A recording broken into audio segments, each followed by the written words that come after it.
Hello, hello Haripriya, hello Diva. So अच्छा, last class what you were doing? Pipes in series, pipes in parallel. अच्छा, pipes in parallel we have to do today.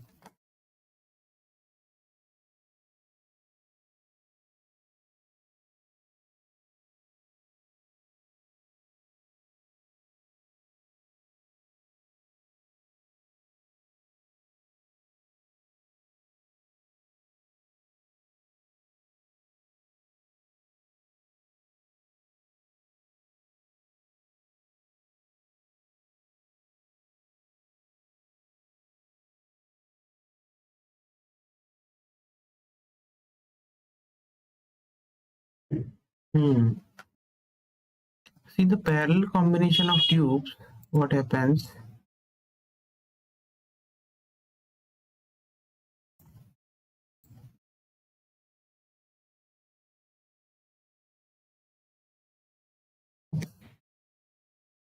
The series one you have understood in the last class. What I have told you that you can in a pressure in this one in the flow through pipes. The flow rate, this rate of flow at Q, we actually compare with the current. Q is compared with the current, and the voltage, that's voltage in the current electricity, is compared with the pressure difference. So when we write this Q in terms of this pi p of pi r power 4 delta p by 8 eta L, we can write this as Q is equal to delta p by this. So 8 L by pi r power 4. So this acts like 8 eta L by pi r power 4 acts like resistance.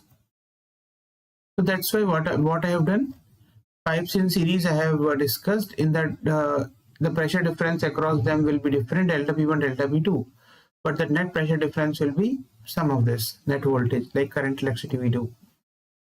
So we can solve it like Q, but the current flow will be same, means the rate of flow of liquid will be same. So that's why this kind of equation we can frame. Now when we talk about the pipes in parallel,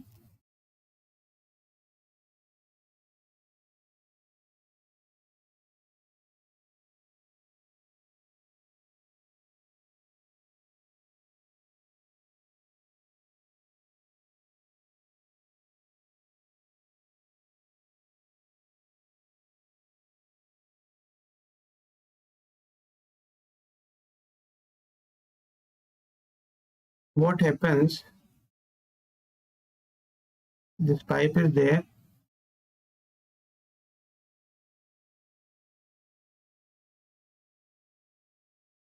one pipe whose length is L,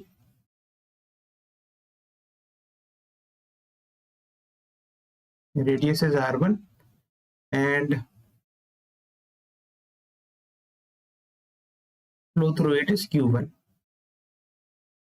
There is another pipe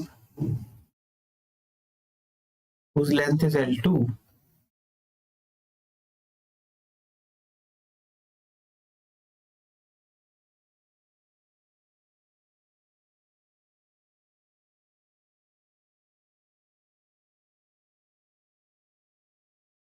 and radius is R2.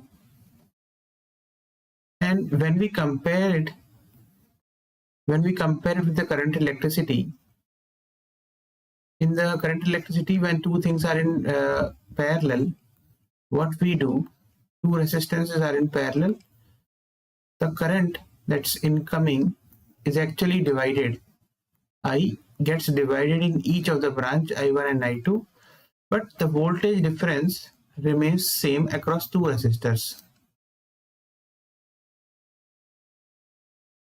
That's the thing. And we know, because I is compared with Q, and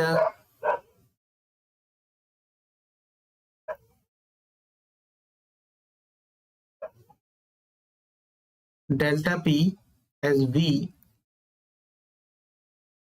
So because these are in parallel, the pressure difference across them will be delta P. The pressure difference across both will be same.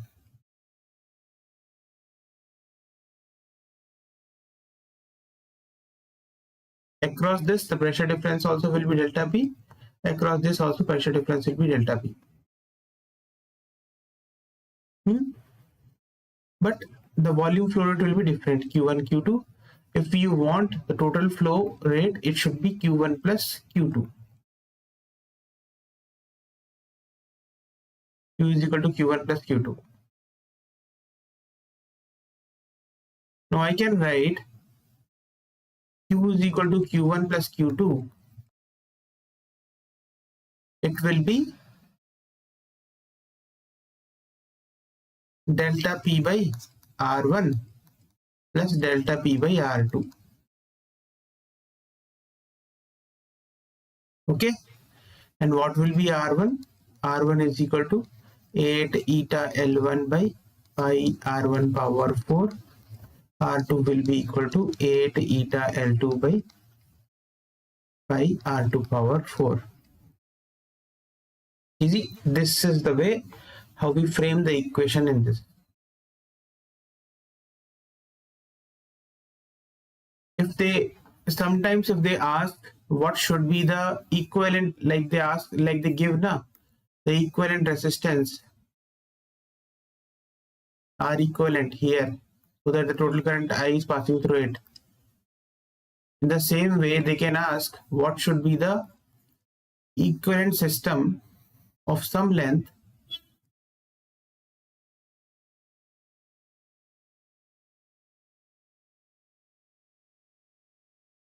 of some radius, suppose capital R, this is capital L, should be replaced instead of R1 and R2. So you will write what? Q is equal to delta P by R equivalent, where R equivalent will be what?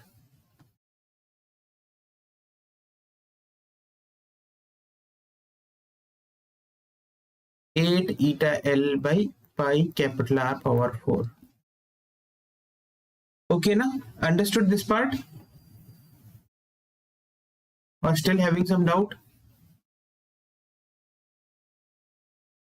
Or you need some time to process it?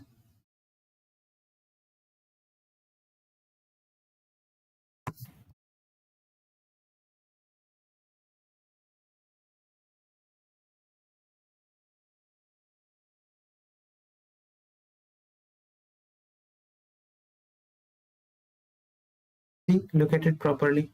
Then I'll give you the question.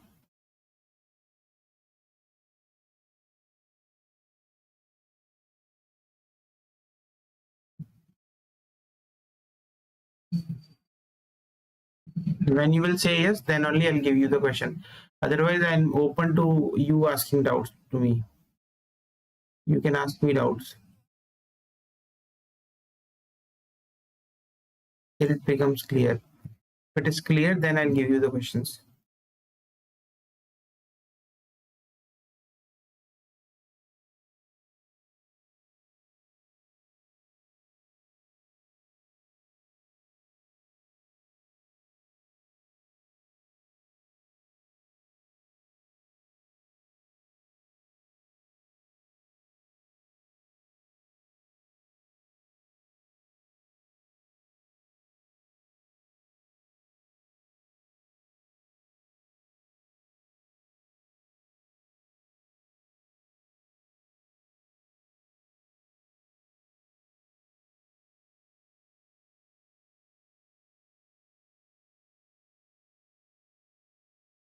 Okay.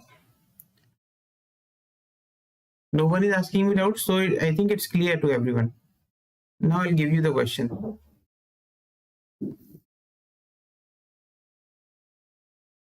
See, are you speaking something or not speaking it? In the question, we just have to apply the formula, right? No, it's not that easy. Things will not be that easy. You will have to understand why this is happening and why I'm writing this equation. If you think that by memorizing this equation you will be able to solve questions, sometimes you can, sometimes you may not, because they may frame questions in different way, but you have to understand the basic concept. When the two tubes are in parallel, what happens? What is same across them? What is different? And how do we calculate that flow rate? And when the tubes are in series, Q is same, Q say remains same, and pressure remains different, becomes different. These things you have to understand. Let me give you a question and then let's see if you still not understand anything, then you can ask me. Yes, Diva, that should be better now. Yes, sir. Okay.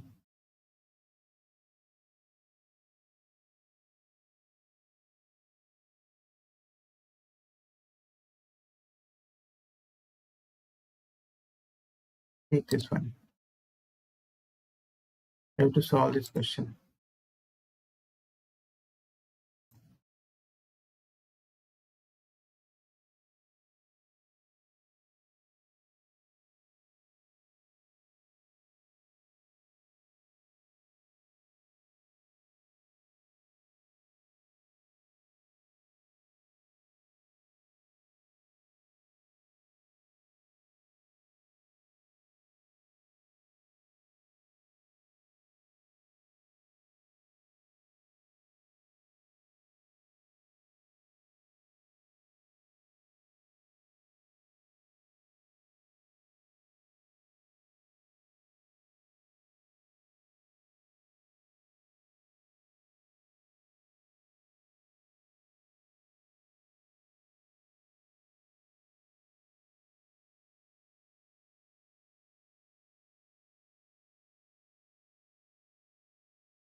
Let me show you, see what the situation is, so you would better understand.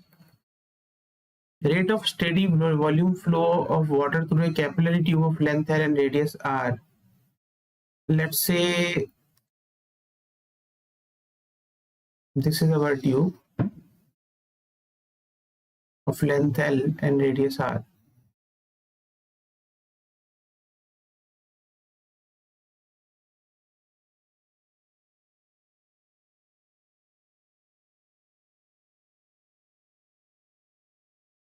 Under pressure difference of P is V, means the volume flow rate Q that we write is actually V here, and the pressure difference maintained is P across both.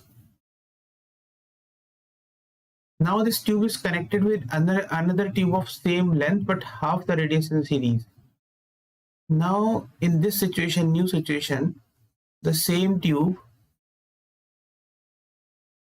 of the length L and the radius R is connected with some another tube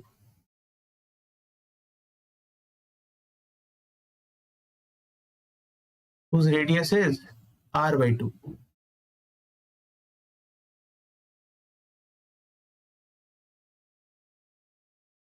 It's in series. Length is same. Now what is happening? Then the rate of steady volume flow rate through them. See, in this case, what the thing is, it's even though it is connected in series, still in this new case also they are maintaining the same pressure difference across the two ends. Now in this case they are asking what should be the volume flow rate here.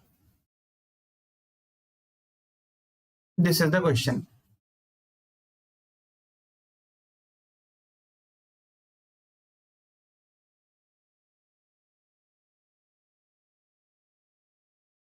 Let's see whether you can solve or not.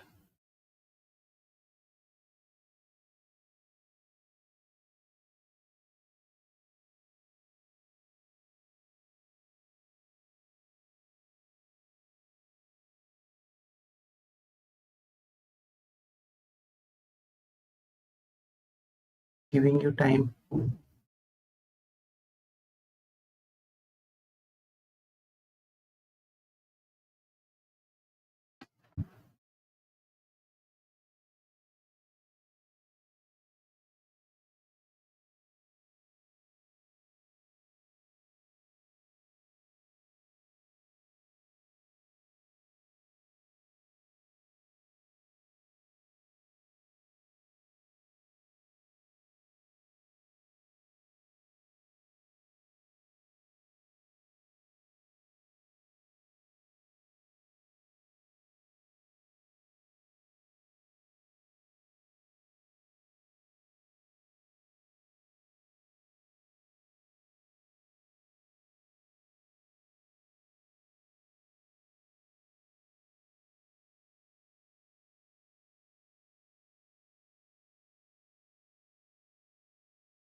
समझ आया? Did you understand? I've solved this question fully.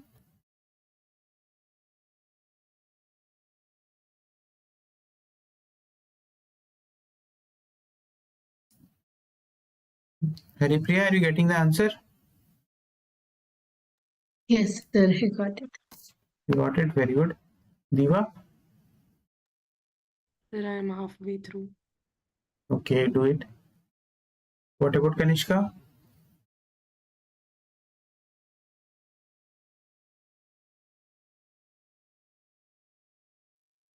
Kanish, Yes, I am just solving it. you are also solving Just it. solving. Okay, okay.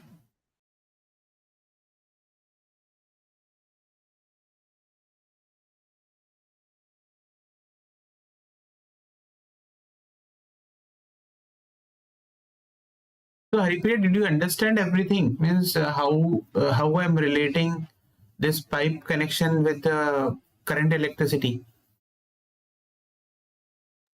It actually makes it easier, sir. This actually makes it easier. And also this kind of the connection and this relation, na, the relating this thing, like I'm relating this pipe connection with the current electricity, the same type of relating I'll do in conduction. When I do conduction, in heat and mass transfer, there are three types of heat transfer: conduction, convection, and radiation. Convection is not there in your syllabus, but then also I'll teach some part of it. Conduction is there in your syllabus. The conduction, I'll be relating the conduction problem with the current electricity. Then also you will find it easier to solve problems using this. Yes, sir, in VMC also, when they taught conduction and heat transfer, they used this analogy only. Okay. It becomes easier.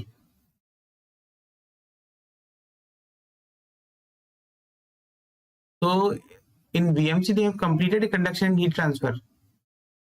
Yes, sir. Okay. And what about others? Means other chapters? This one they have completed. Sir, right now thermodynamics is going on, and it is also almost finished. Today we did heat engine. Thermodynamics will be completed easily. It's not difficult. But means we are they are ahead of us by two topics: thermodynamics and heat and mass transfer, right? Yes, sir.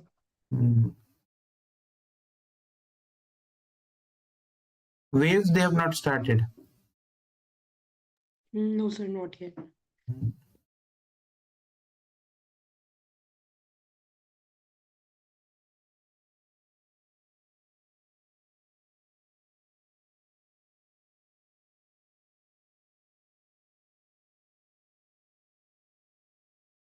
After this, you attempt this question.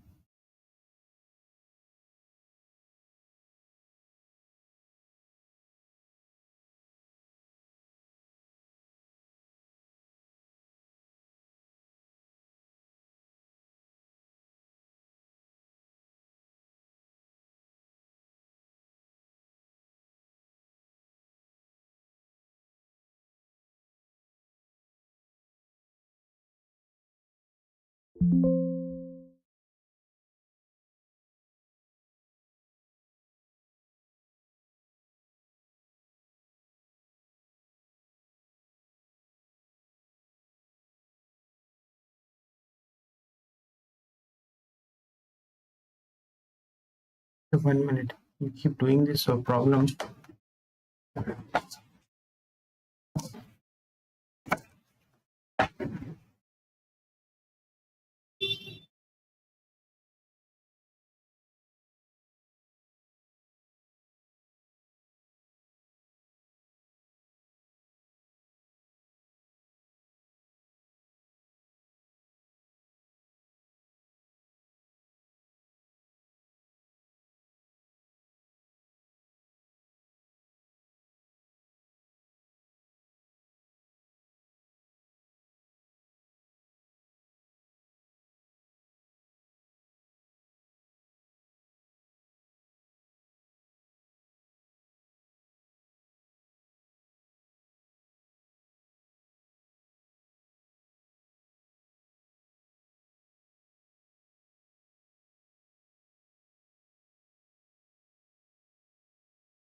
Try to solve this and then give me the answer.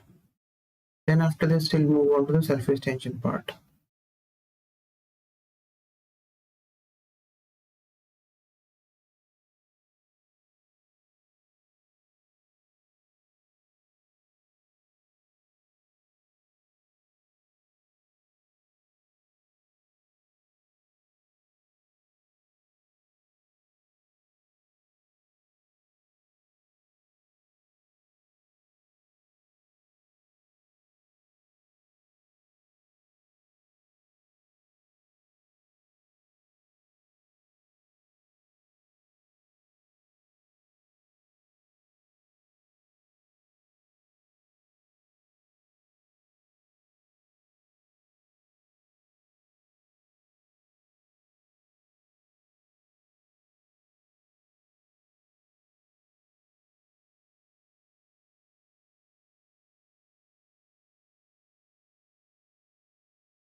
Your option C. Correct. Very good.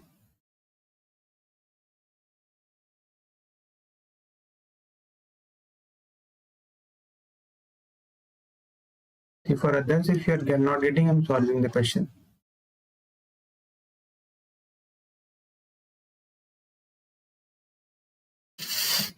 There are same radius are L1, L2 length. The pressure head is P, means across each the pressure difference is P. Then what should be the single tube that should be replaced by the two tubes so the rate of flow is same? This has to be replaced with one tube whose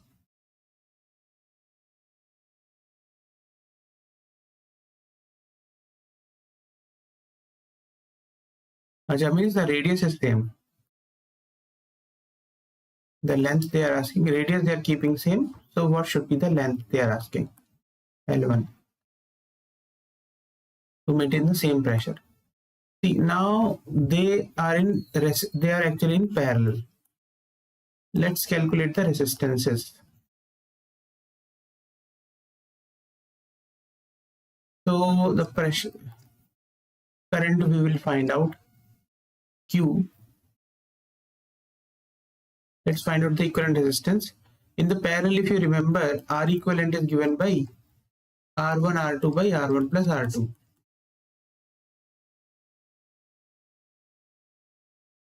That's of this R equivalent. It will be 8 eta L1 by pi r power 4. This only, na? Where it is gone? Now for the initial one, the resistance was R1 is equal to 8 eta L1 by pi r power 4. The resistance R2 by A was 8 eta L2 by pi r power 4. Now the R equivalent will become R1 R2 by R1 plus R2, which is 8 eta by pi r power 4 whole square L1 L2 by 8 eta by pi r power 4 into L1 plus L2. This we can cancel.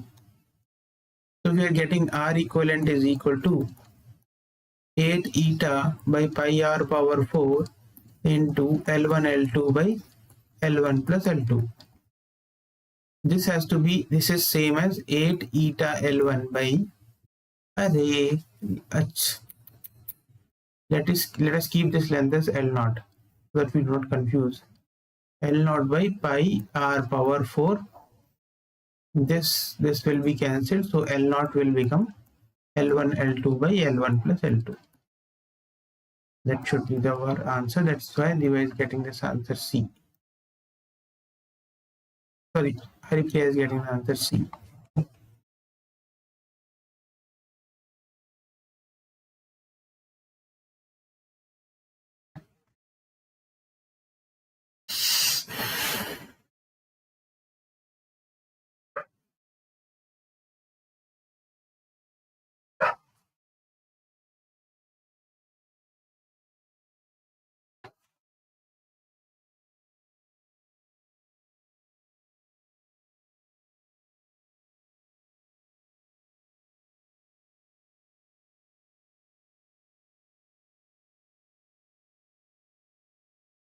Okay, everyone understood?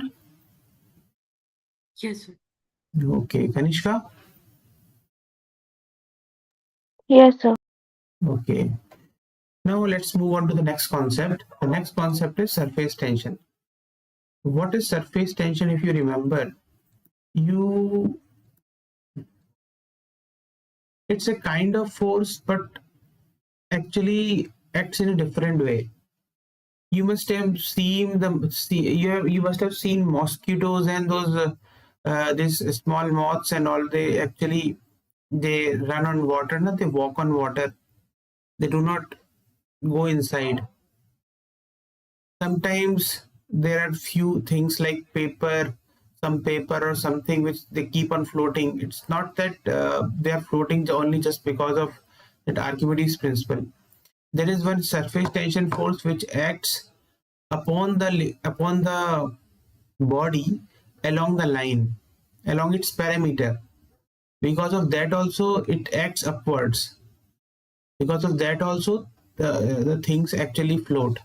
Even though why this surface tension force has actually come into picture, because earlier when the body had mass or had volume, it was easy to explain because of the force of buoyancy. It will try to float. But what about those things which are actually weightless? There are few things which are weightless, but they still float on water, float on liquids. They do not sink down. So for explaining that, surface tension was actually introduced. And what they said, surface tension, it is represented by T. Sometimes it is represented by S, doesn't matter. But this surface tension is force per unit length. Different kind of formula. Surface tension into length is equal to the force applied by the surface tension. Okay, this is also defined in a different way. It is equal to work done divided by change in area. Work done divided by change in area or the area. It's sometimes work, because work is a form of energy. So because they also write it as surface energy. divided by change in area. Change in area or area. So these are the two formulas that they actually use in surface tension. But let me give you an idea of surface tension, how the force actually come into picture. One formula you'll be using this, force per unit length, and the other formula you'll be using this.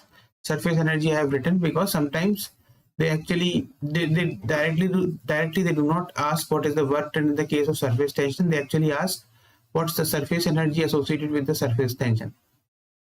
Okay, like that. So now, how this surface tension force is getting applied? Suppose I have a square body. It's it became like a rectangle. Let's keep it rectangle.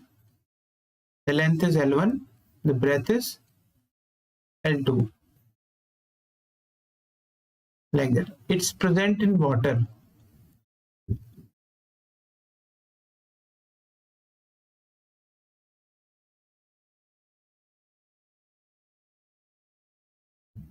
It's totally solid.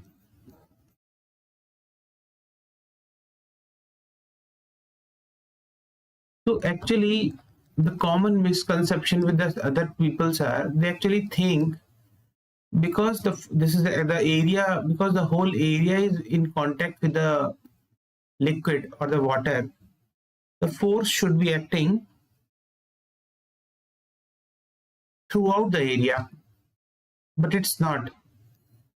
The force actually act upwards. I cannot show you, it's towards you. You are looking at the top, it's towards you, away from the surface of water, up, trying to float it. And what's the force? Force is equal to surface tension T into the total perimeter, the total length which is in contact with the water. That's this L1, this L2, again this L1, and this L2. Perimeter means what I am trying to say is it's the parameter which is responsible for the parameter of the body which is responsible for providing the surface tension force. So the force in this case will be T into 2 into L1 plus L2 or T into 2L1 plus 2L2. Understood? First thing. Let me give you some more example. In the same case, if suppose I would have taken a disc, full disc, this is a disc. Let's say it is solid. It is present inside water. Can you tell me what will be the force applied on it? What will be the force acting on this?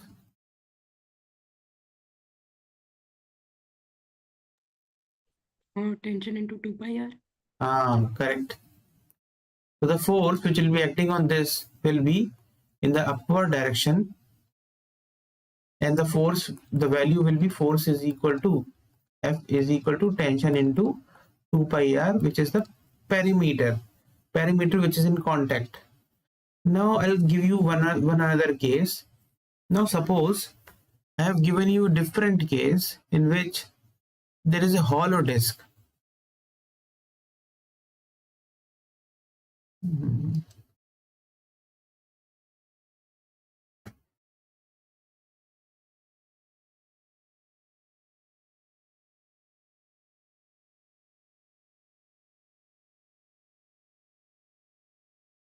Like this, and let's say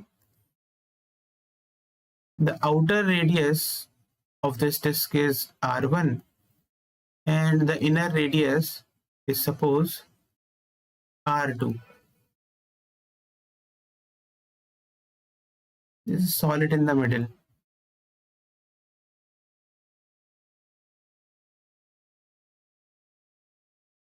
Now water is there. outside. It's present in the hollow material, hollow region inside also.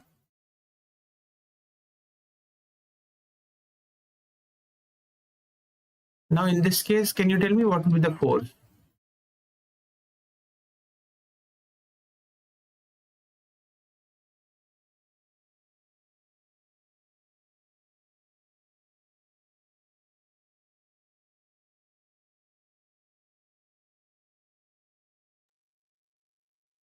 P into 2 pi of capital, R1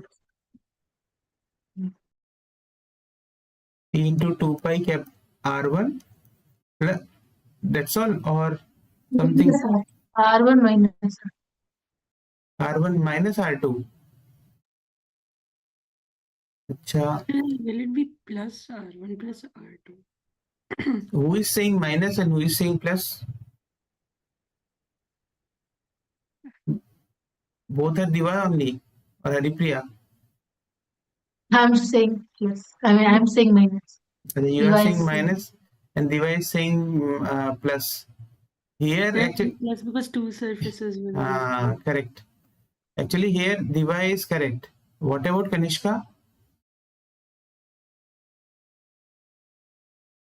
Kanishka is thinking, let them give the answer. Why to take wrong? Why to say something?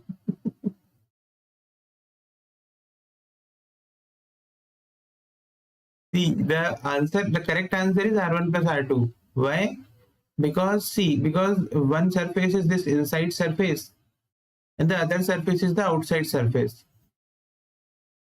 The perimeter. There are two perimeters which are in contact with water, and always the surface tension force acts upwards. So due to inside perimeter, it will be 2 pi R1 added and 2 pi R2 added, and due to outside one, it will be 2 pi R1 added. So it should be added. The force will be T into 2 pi into R1 plus R2.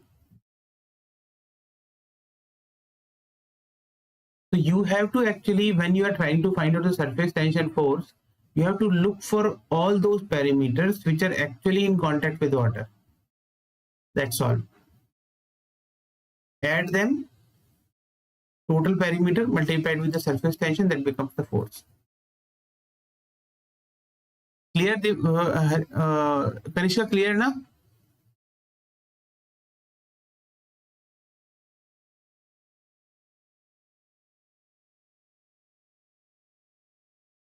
I think Kanishka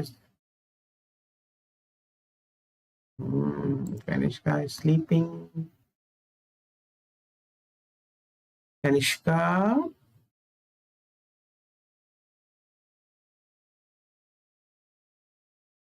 Acha. One more case I'll ask you. This is through this you have actually understood how the surface tension force is applied and what's the value of this force.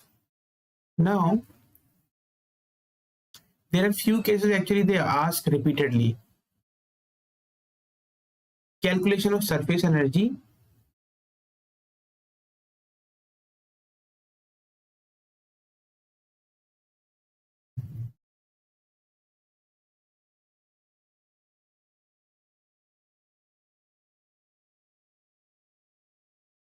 A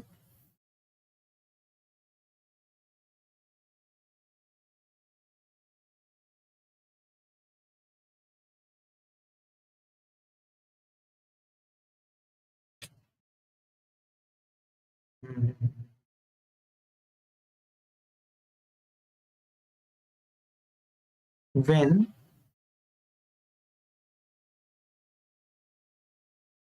let me write it here only.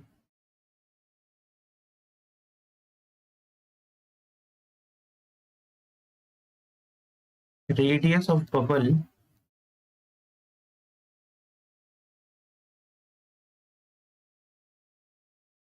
is increased from R1 to R2.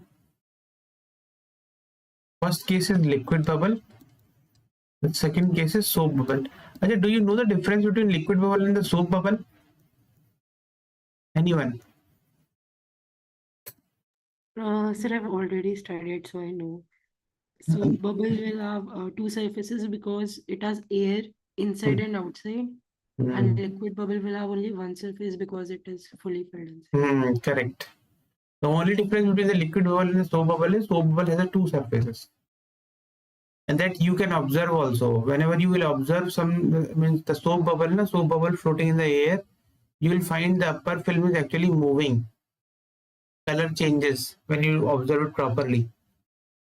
That's because it looks like the upper surface is moving irrespective of the inside one. Because it has two surfaces. That's how the soap bubble is there.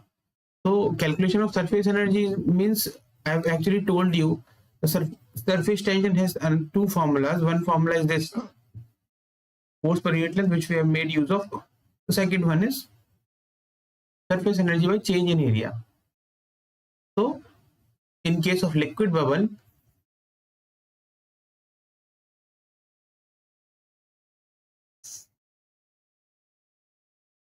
the surface energy,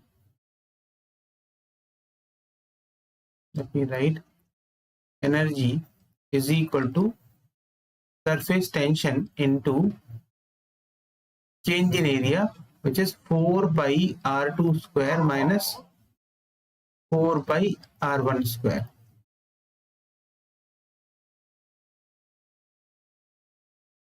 Because you know now energy is equal to tension into change in area, above formula. But in the case of soap bubble, 2 will be multiplied.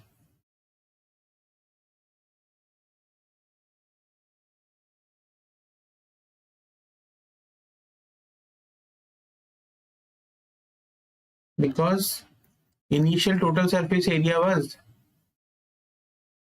2 into 4 pi r2 square. The final became, so initially was 2 into 4 pi r1 square. The final became 2 into 4 pi r2 square.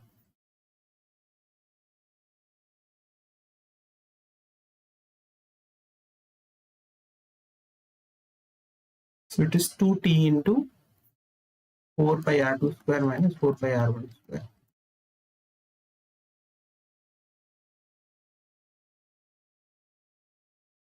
Clear? Haripriya, Diva? Yes. Actually, in this case, they actually ask one very common type of question. One very common type of question is work done in splitting a big drop of radius capital R into n smaller drops. Can you calculate and give me the answer?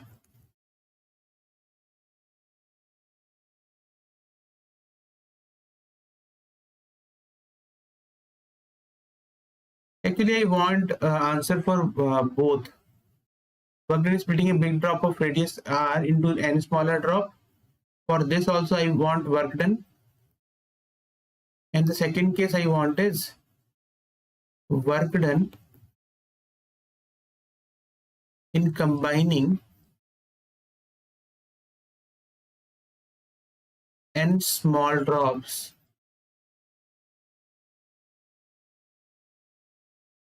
of radius small r into one big drop.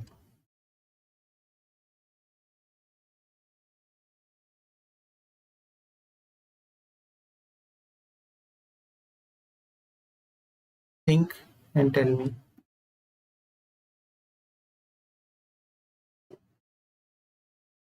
If you want to do calculation, you can do it on paper.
Actually, it's not difficult.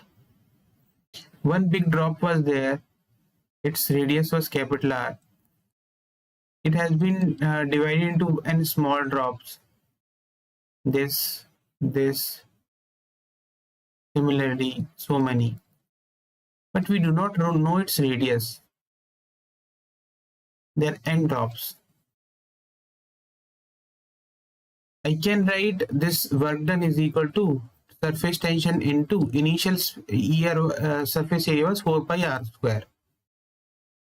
Final surface area will be n into 4 pi small r square.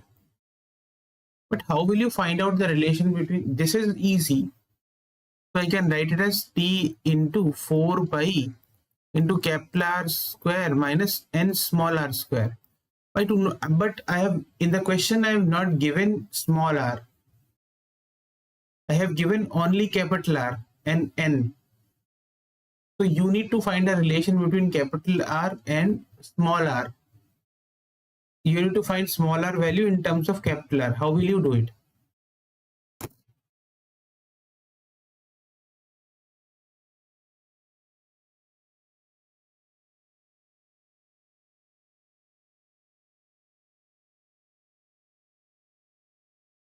If I do this, the second part you will be able to do by yourself. Anyone has any idea how to do this? How to find out the radius of the smaller drops in terms of big drop radius?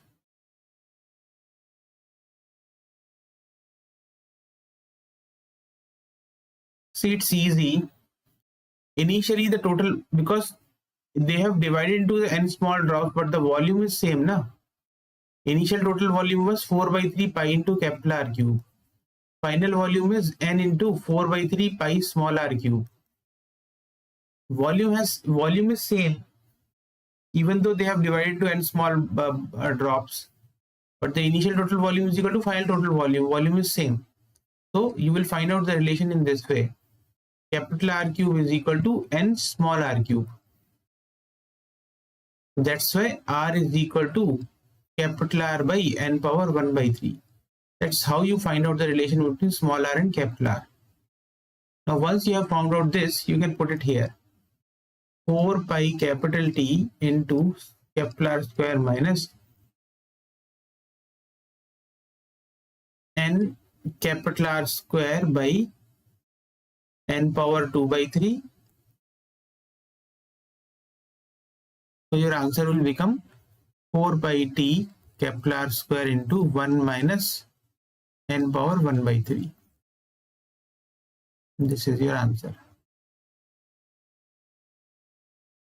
In the same way, try to do for the B part. This I am giving you as a homework.